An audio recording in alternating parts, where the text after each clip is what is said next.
사람은 누구나 할 것 없이 다른 사람에게, 타인에게 인정받고자 하는 강렬한 본능이 있습니다. 누군가를 인정해주고 또 누군가로부터 내가 인정을 받는다는 것은 참 좋은 일이죠. 하지만 정작 하나님께 인정받기 위하여 애쓰는 사람은 그리 많지 않은 것 같습니다. 우리는 사람에게도 인정을 받아야 되겠지만은 하나님께로부터 인정받는 성도들이 되어야 합니다. 사무엘상 9장부터 15장까지에 보면 그 내용이 전개되는 핵심 인물이 누구냐 하면 사울입니다. 사울 이야기에서 중심 인물이 누구냐 하면 사울과 사무엘입니다. 그런데 사무엘상 16장부터 이제 내용을 살펴보면은 여기서부터 시작되는 다윗 이야기에서 중심 인물은 바로 다윗입니다. 다윗에게 모든 집중, 모든 상황이 집중되고 있음을 우리가 발견하게 됩니다. 여러분, 다윗의 이야기지만은 왜 다윗에게 집중 조명이 될까요? 그 이유는 성경이 답을 내리고 있습니다. 다윗은 하나님의 마음에 맞는 사람이기 때문이다. 그렇게 말씀합니다. 하나님의 마음에 맞는 다윗. 다윗이 어떻게 살았기에 하나님께서 인정하는 사람이 되었을까요? 오늘 우리가 어떻게 살아야 다윗처럼 하나님께로부터 인정받는 사람이 될 수 있을까?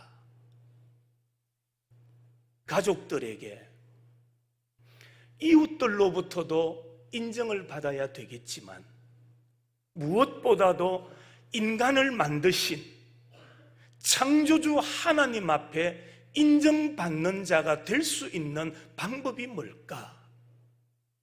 오늘 사무엘상을 통하여 우리가 그 해답을 찾을 수가 있습니다.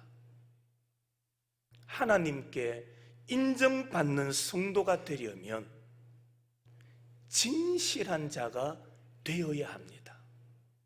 진실하라. 오늘 봉독해드렸던 7절 말씀에 보면 사람은 외모를 보거니와 나 여호와는 무엇을 보신다? 중심을 보느니라. 사람은 상대방 마음 속을 잘 모릅니다. 여러분, 한평생 함께 살아도 남편의 마음을 다 모르고요, 아내의 마음을 다 모르는 게 우리 사람이라는 겁니다. 사람의 속마음을 우리는 알 수가 없습니다. 10길 물속은 알아도 한 길 안 되는 사람의 속마음은 알 수가 없다라고 말합니다. 사람은 외모를 보거니와 나 여호와는 중심을 보느니라. 여기 사람은 외모를 본다, 이 말은 육신의 눈으로 본다 이 말입니다. 안목이라는 말입니다. 사람은 사람을 볼 때에 육신의 눈으로 봅니다. 그러나 나 여호와는 무엇을 보신다? 중심, 곧 마음을 보신다라는 말입니다. 사람은 육신의 눈으로 상대방을 봅니다. 그러나 우리 하나님은 마음의 눈으로 우리를 살펴보고 계신다라는 말입니다. 다시 말하면 하나님은 그 사람의 진실성을 보고 계신다라는 말입니다. 시편 51편에 보면 주께서는 중심이 뭐한 자를 진실함을 원하시나니, 하나님께서 우리들에게 원하시는 게 뭡니까? 그 마음의 그 중심의 진실함이다. 하나님은 사람의 외모를 가지고 판단하시는 것이 아니라 사람의 중심만 보시는 분이시다. 사람은 외모로 판단할 때가 너무나 많습니다. 그래서 사람들이 나도 외모를 보고 외모로 판단하다 보니까 사람들이 외모를 꾸미는데 많은 시간을 할애합니다.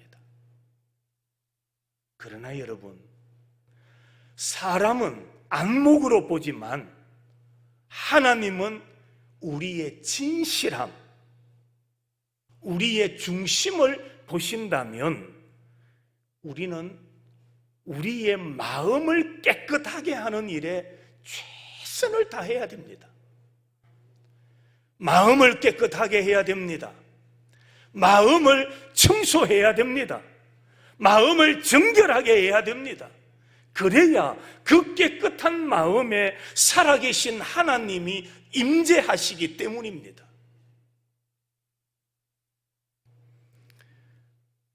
다윗의 마음이 어떠했길래 하나님께서 그를 선택하신 걸까요? 다윗은 많은 시를 지었습니다. 시편은 총 150편까지 있지요.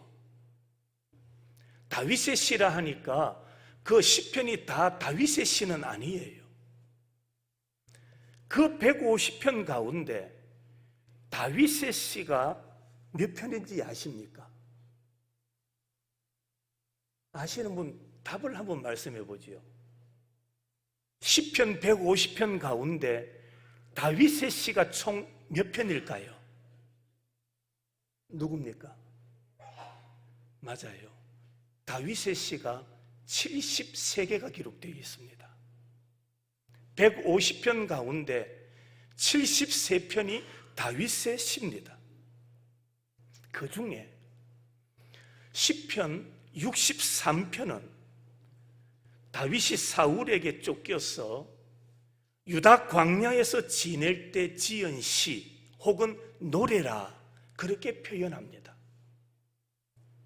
시편 63편을 읽어보면은 다윗의 마음이 어떠했는가, 현재 자신의 생명을 노리는 자들에게 쫓기면서 여호와 앞에 드렸던 노래가 어떤 노래인가, 그 마음을 우리가 묵상할 수가 있어요. 시편 63편 1절부터 4절까지의 말씀, 우리 영상을 화면을 보면서 같이 한번 읽어보도록 하겠습니다. 시작. 하나님이여, 주는 나의 하나님이시라. 내가 간절히 주를 찾되 물이 없어 마르고 황폐한 땅에서 내 영혼이 주를 갈망하며 내 육체가 주를 앙모하나이다. 내가 주의 권능과 영광을 보기 위하여 이와 같이 성소에서 주를 바라보았나이다. 주의 인자하심이 생명보다 나음으로 내 입술이 주를 찬양할 것이라. 이러므로 나의 평생에 주를 송축하며 주의 이름으로 말미암아 나의 손을 들리이다. 이 시편을 보면 자신의 생명을 노리는 사울에게서 도망다니면서 쫓겨다니는 상황 속에서 하나님만 바라보나이다.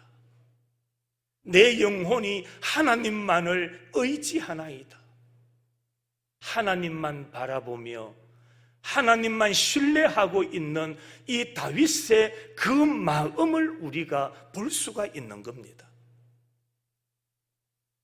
다윗은 용모에 있어서는 사울이나 엘리압에는 미치지 못했던 것 같습니다.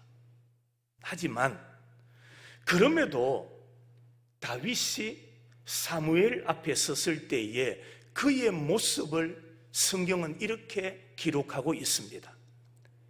그의 빛이 붉고 눈이 빼어나고 얼굴이 뭐하더라? 아름답더라.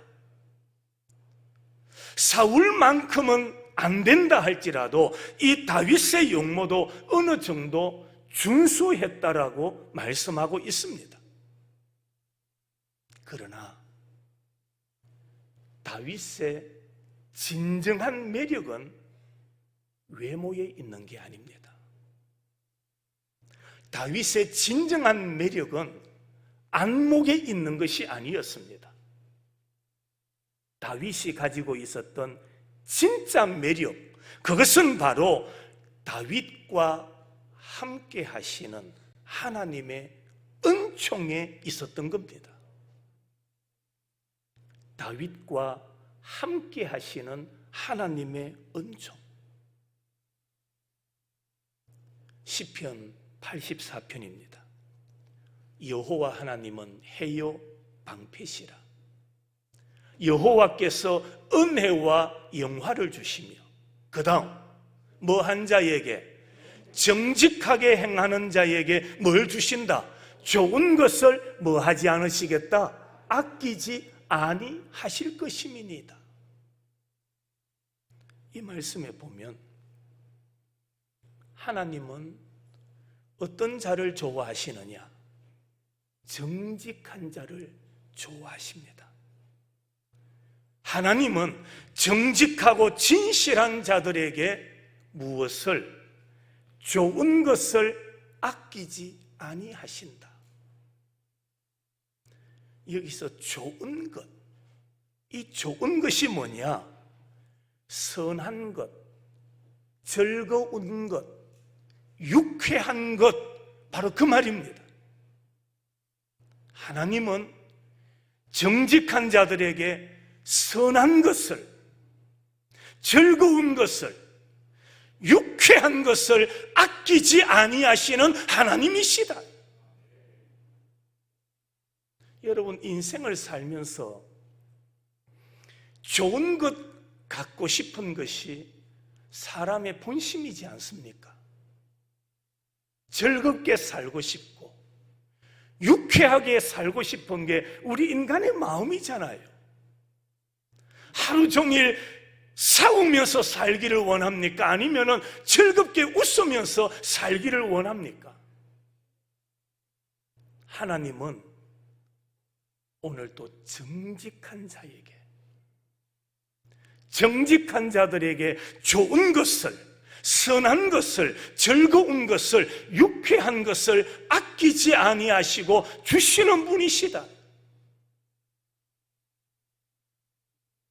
우리 성도들의 마음에 하나님의 은혜로 말미암아 정직함을 가지시기를 주님의 이름으로 축원합니다. 정직함을 가지면 하나님께서 좋은 것을 주시는 거예요. 선한 것을 주시는 거예요. 즐거운 것을 주시는 거예요. 우리로 하여금 유쾌한 삶을 살도록 해주시는 거예요. 다시 말하면 하나님은 오늘도 어떤 자가 되기를 원하시느냐? 정직한 자가 되기를 원하신다라는 말입니다. 다윗은 정직한 사람이었습니다. 들에서 양을 칠 때도 사람이 보든 보지 않든 자기 할 일을 다 한 사람입니다. 자기가 맡은 일에 최선을 다했던 사람이 다윗입니다. 그것이 바로 정직하다는 증거입니다. 여러분, 거짓은 오래가지 못합니다. 우리가 살다 보면 오해받을 때도 있습니다. 그렇다 해도 성도는 끝까지 진실하십시오. 끝까지 진실해야 됩니다. 진실하기만 하면 사람들 앞에 그리고 하나님 앞에 인정받는 자가 될 것입니다. 하나님께서 인정하는 사람은 바로 진실한 사람입니다. 또한 우리가 하나님께로부터 인정받는 자가 되려면 겸손해야 됩니다. 겸손한 자가 되어야 됩니다. 다윗은 왕이 되고 부귀 영화를 누리면서도 늘 자기 자신은 보잘것없는 가문의 막내 아들이고, 그리고 양을 먹이던 목동에 불과했다는 과거를 잊지 않았습니다. 우리는 뭔가 얻고 나면, 뭔가 자리를 차지하고 나면 과거를 잊어버릴 때가 너무나 많습니다. 그런데 다윗의 장점이 뭡니까?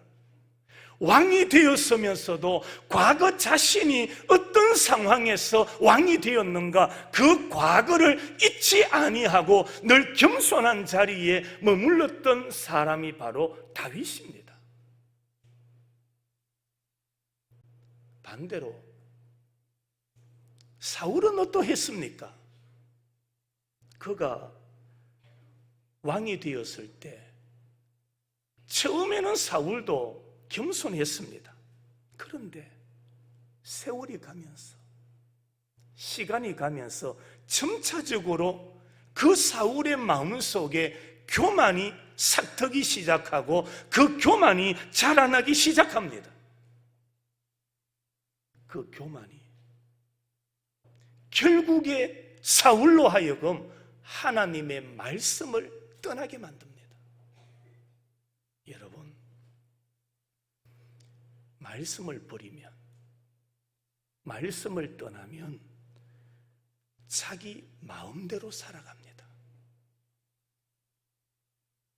말씀을 버린 자의 모습이 어떠하냐? 자기 마음대로 사는 거예요. 자기 마음대로 사니 하나님의 말씀에 뭐가 없습니까? 순종이 없는 거예요. 말씀을 버린 자는 자기 생각대로, 자기 뜻대로 살고, 그러다 보니 말씀의 순종함이 사라져버립니다. 사무엘상 15장에 보면 말씀을 버렸던 사울, 그가 사무엘로부터 뭐 합니까? 책망을 받습니다. 선지자로부터 큰 책망을 받게 되죠. 하나님은 겸손한 자의 영을 소생시켜 새롭게 하신다라고 말씀합니다. 이사야서 57장에 보면은 통회하고 마음이 뭐한 자와 겸손한 자와 함께 있나니, 이는 겸손한 자의 영을 뭐 하시겠다? 소생시키시며, 겸손한 자의 마음을 하나님께서 회복시켜 주시는 거예요. 겸손한 자의 마음을 하나님께서 살려주시는 거예요. 교만한 자의 마음은 어두워집니다. 그 영혼을 하나님께서 죽이시는 겁니다. 그러나 겸손한 자는 그 마음을 소생시켜 주시고 회복시켜 주시는 분이 하나님이시라고 말씀합니다. 겸손한 사람은 자신의 잘못을 인정하고 회개합니다. 다윗도 사람인지라 한때는 하나님 앞에 큰 죄를 범한 적이 있습니다. 그게 다윗이었습니다. 그러나 다윗은 자신의 잘못을 통회하며 눈물로 회개합니다. 하나님은 긍휼이 많으신지라 중심에 통회하는 자를 긍휼히 여기시고 그를 구원해 주신 하나님이십니다. 그렇습니다. 하나님께로부터 인정받는 방법이 뭐냐? 바로 겸손해야 됩니다. 마지막으로 하나님께 인정받는 자가 되려면 순종해야 됩니다. 하나님께서 가장 싫어하시는 죄가 뭘까요? 그것은 바로 불순종입니다. 거역하는 영이 가득한 세대는 반드시 하나님께로부터 심판을 받습니다. 여러분, 오늘 우리가 살고 있는 이 시대는 하나님을 거역하는 시대가 되어버렸습니다. 국회의원이라면 각 지역에서 국민들로부터 선택받아서 입법을 만드는 자들이지 않습니까? 법을 만드는 사람들이에요. 그런데 지금 우리 한국의 국회의 상황을 보면은 국회에 상정된 법안, 악법이 지금 상정되어 있습니다. 그 악법이 뭐냐? 평등법, 다르게 표현하면 차별금지법입니다. 차별금지법, 여러분 들어보면 그럴듯한 말이죠. 차별하면 안 되지요. 분명히 기독교인들도 이것을 인정을 합니다. 그런데 기독교인들이 이 차별금지법을 반대하니까 또 다른 제목으로 상정한 게 뭐냐 하면 건강가정기본법, 명칭만 바꾸어서 지금 국회에 법안을 상정해 놓고 오늘 내일 하고 있는 중입니다. 여러분, 왜 기독교에서 이 건강가정기본법을 반대하느냐? 그 내막을 들여다보면, 그 안에 들여다보면은요, 그 법이 뭐가 있느냐? 동성애 옹호법입니다. 동성애를 반대하지 말라는 겁니다. 여러분, 이것이 하나님을 거역하는 시대의 모습이지 않습니까? 어떻게 동성애를 인정할 수 있나요? 성평등 조례법, 성평등에는 두 가지가 있습니다. 양성평등과 성평등이 있습니다. 양성평등과 성평등의 차이가 뭐냐? 양성평등이라는 말은 남녀평등을 말합니다. 타고난 생물학적인 이 남성과 여성, 그러니까 남성과 여성은 서로 뭐 하면 안 된다? 차별하면 안 된다. 옳습니다. 남성과 여성을 차별하면 안 되지요. 그것이 성경의 가르침입니다. 그러나 이 양성평등이 아니라 오늘날 성평등을 주장하고 있습니다. 성평등이 뭔지 아세요? 젠더 평등입니다. 자기 마음대로 선택할 수 있다. 다양한 성 정체성을 자기가 가질 수 있다라는 겁니다. 나는 부모님으로부터 태어날 때는 남자로 태어났습니다. 그런데 살다 보니까 마음에 안 들어요. 기분이 별로 안 좋아요. 그래서 나는 남자가 아니라 여성이 되는 겁니다. 그러면은 그 여성이 되었다고 칩시다. 그가 화장실도 여성 화장실을 사용하게 되고, 목욕탕에 들어가는데 남성의 본성을 가진 자가 여성의 목욕탕을 사용합니다. 당신 왜 여기 들어왔어? 그런데 젠더가 말합니다. 나는 남성이 아니에요. 여성이에요. 그러면 당신은 여성이 아니라 남성이야. 그러면서 거기서 나가라고 할 수가 없는 거예요.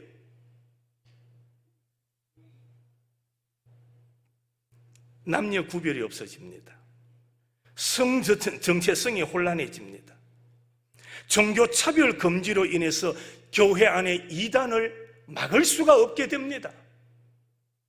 젠더가 와서 교회에 등록하게 되고, 그 젠더가 교회에 와서 내가 교회에서 결혼식을 하고 싶으니 주례를 해주세요.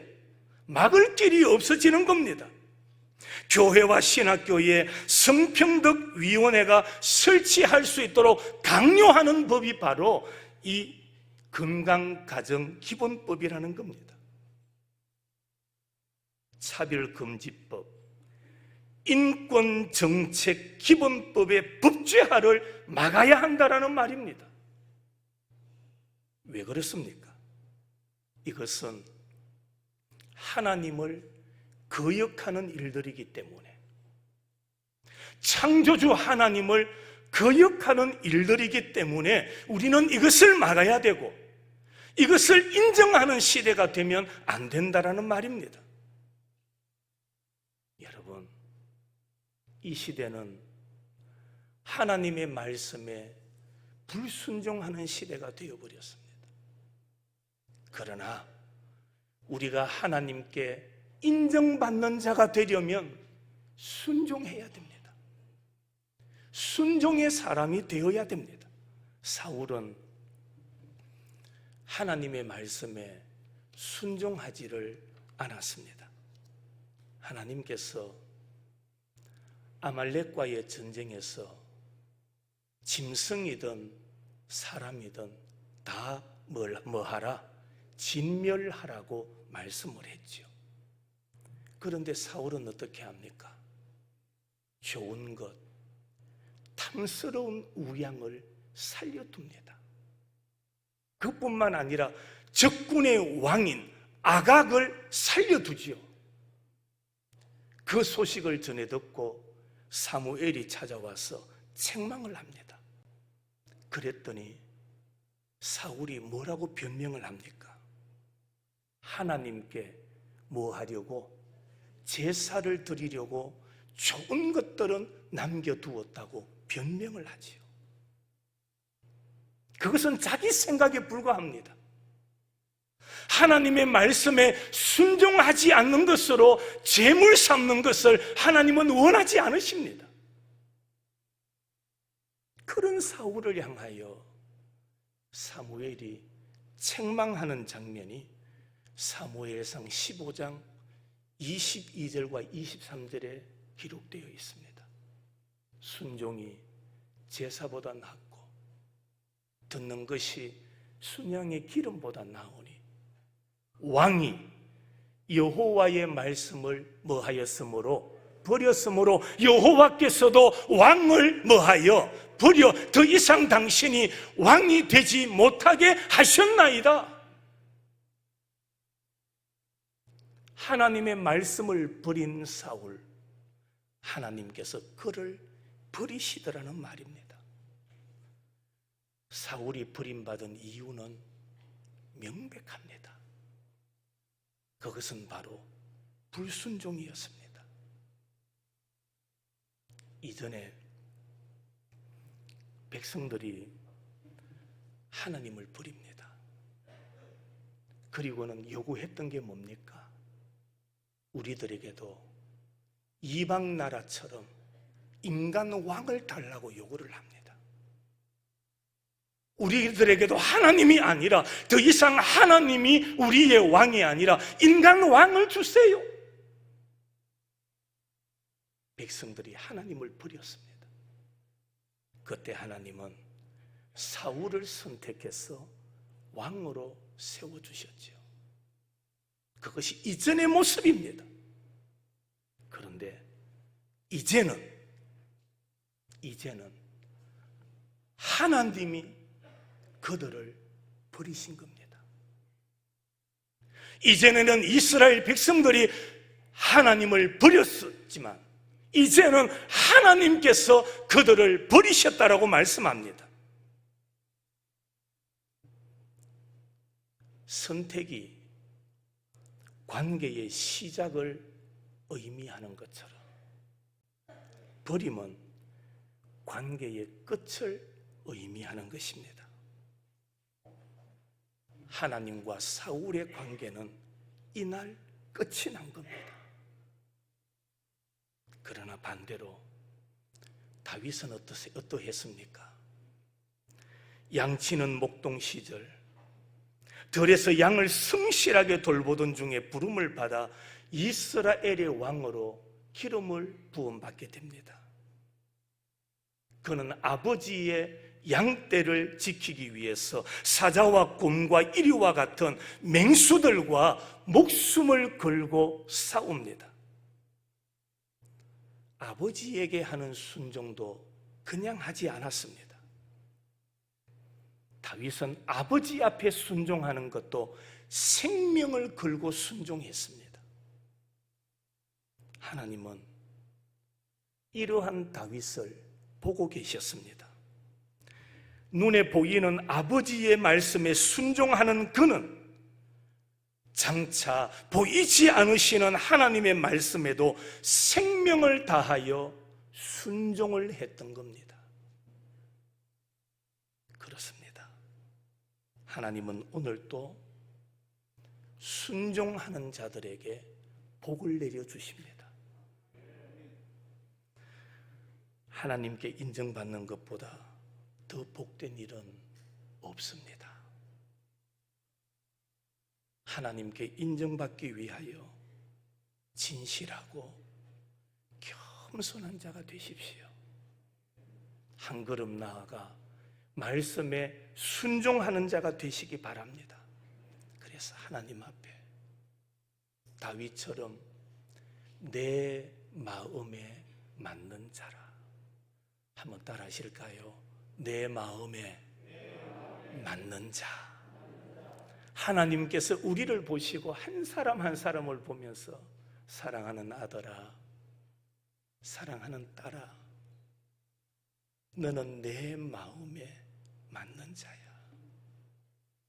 하나님의 마음에 맞는 자의 삶을 살아가는 우리 모든 성도들이 되시기를 주님의 이름으로 축원합니다.